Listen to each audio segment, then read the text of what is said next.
Hello and welcome to episode 4 of this Illustrator Basics tutorial.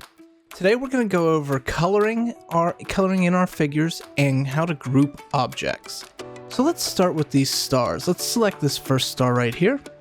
We'll go to the fill, and here we can see we have our swatches. Now yours might not look the exact same as mine because I have a fill down here from when I did the practice run for this episode 4. So I want these stars to be yellow, so I'm going to select one of these yellows here.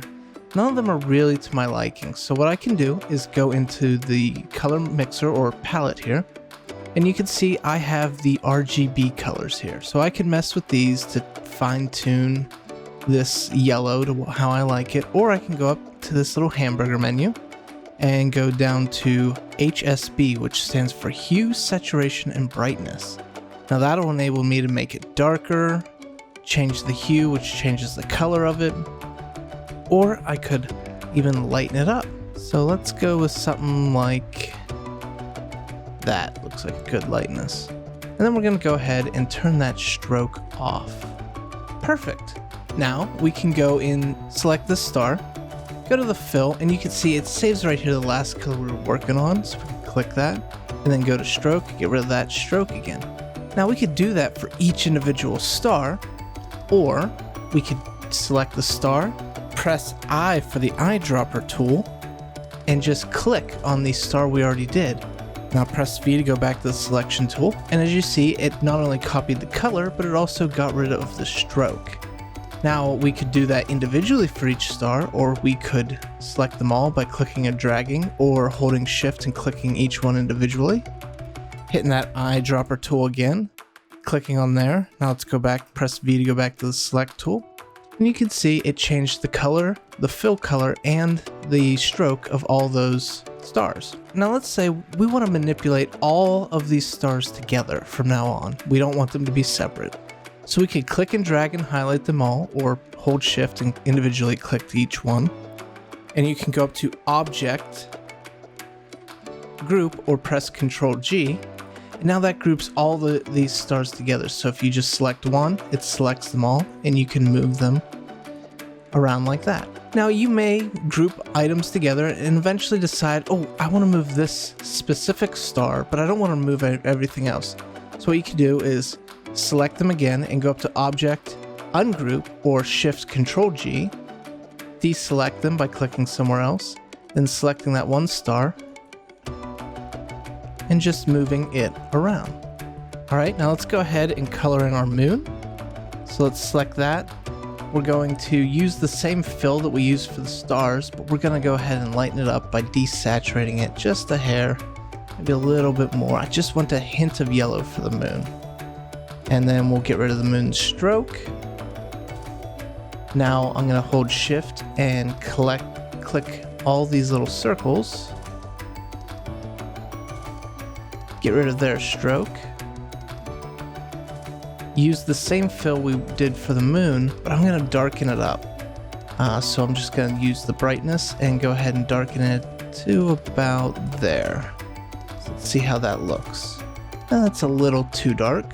So I'm going to select them all again. And I don't want to have to do that anymore, so I'm going to hit Ctrl G. That groups them together, so now I can just manipulate them all at the same time, or just click and select them all at the same time. So let's go ahead and lighten that up just a hair. There we go. Now there's our moon with the craters, the dark marks in them. So let's move down to this house, select the house roof. We're gonna make that black. Uh-oh, now we can't see the circle that was in there. So how do we find it? I can move around. It doesn't seem to be selecting it because the roof is on top of it. So what we can do is press Ctrl Y, or go up to View and go to Outline. And this goes back to the outline. It outlines all the objects, and we can go ahead and select that window, go to Arrange, and click Bring to Front. Press Ctrl Y again to go back to the regular view. Let's give it a dark blue, a little bit darker than that for the fill. Get rid of that stroke. Actually, let's make the stroke the same color as our window pane, which we're gonna go with a dark brown.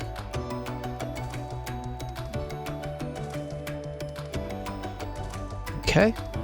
Now the inside panes are hidden, so let's do Control Y again. Select this one, go to Arrange, bring to front, select this one, Arrange, bring to front, and then press Control Y. You can see we have our window here. Let's go ahead down to this house. We're gonna make this house a dark purple, so somewhere around there. Darken it up because it is nighttime. We don't want it to be too dark.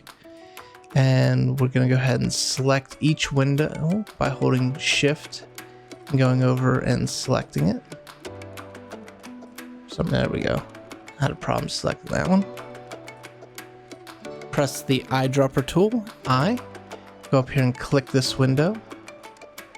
Oh, I must have had the background selected. So deselect that by clicking the background again. Got that eyedropper tool going up here, selecting that, and it copies the aspects of this window. Press V to go back to the selection tool. And now let's do the door. We're gonna make the door a brown. Let's use that as a starting color. And again, it's dark out, so we're gonna darken it up a little bit. And give this a black fill. Let's go ahead and do the background here. Take the fill, I want it to be a dark green. We'll darken it up because it is nighttime. There we go. Now if yours is in front, like it probably is, just go to Arrange, Send to Back. And I know it probably is because that was the last thing we drew on our last class. So let's go ahead and draw or fill in our emu. Go ahead and select that. We're going to just use some basic grays, medium gray for the body. Oh, I'm selecting strokes. Again, medium gray for the head. No stroke. Oh. No stroke. Now, what was that happened there?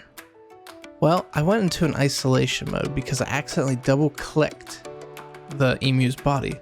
So what does that do? Well, now I can only affect the body. I can't select this and move it around or anything like that. So how do we get out of here? Well, just press back up there or escape. Okay, going back to what I was doing was removing the stroke. For the wing, we'll make that a slightly darker gray with no stroke.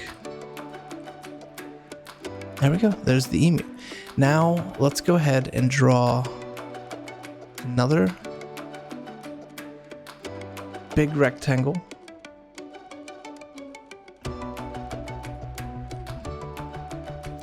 We're going to go ahead and send that to the back. And let's go for the color. I'm gonna go with like a dark purple, even darker than that. Maybe like a dark blue, something like that. There we go. There's our nighttime scene. Now, the last thing I want to cover before we save this and go on to our next lesson, press V. So let's say we have the moon selected and we really like that color. Well, you can go into your fill color, go over to the swatches panel, and you can go down here and just add it as a new swatch. And then over here, it pops up. You can give it a swatch name. You could even maybe change it a little bit if you want to fine tune it, and just press OK. And then it pops up down here as a new swatch. Now that swatch is only in this Illustrator file. Go to File, New. We'll just do a new A4. And I'll make a quick thing. Notice how those custom swatches aren't here. It's only in this Illustrator file over here. If you want to carry over colors to different programs, or different files, if you end up using them a lot, you can go to Libraries. It should load in.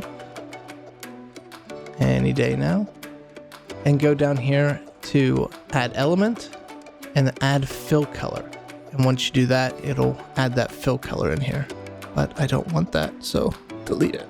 Additionally, if you were constantly using the same graphics, like you can see here, I've got my company logos here. You could take that graphic and just drag it in there, and it'll pop that up here as your artwork. Now, obviously, I don't want just a pale yellow circle, so I'm going to go ahead and delete that. All right, that's all I have for today. So just go ahead up to File, Save, or Control S. Save your work. If you enjoyed this tutorial, go ahead and subscribe and ring that bell so you don't miss any future videos. And I will see you guys next time. Thanks for watching.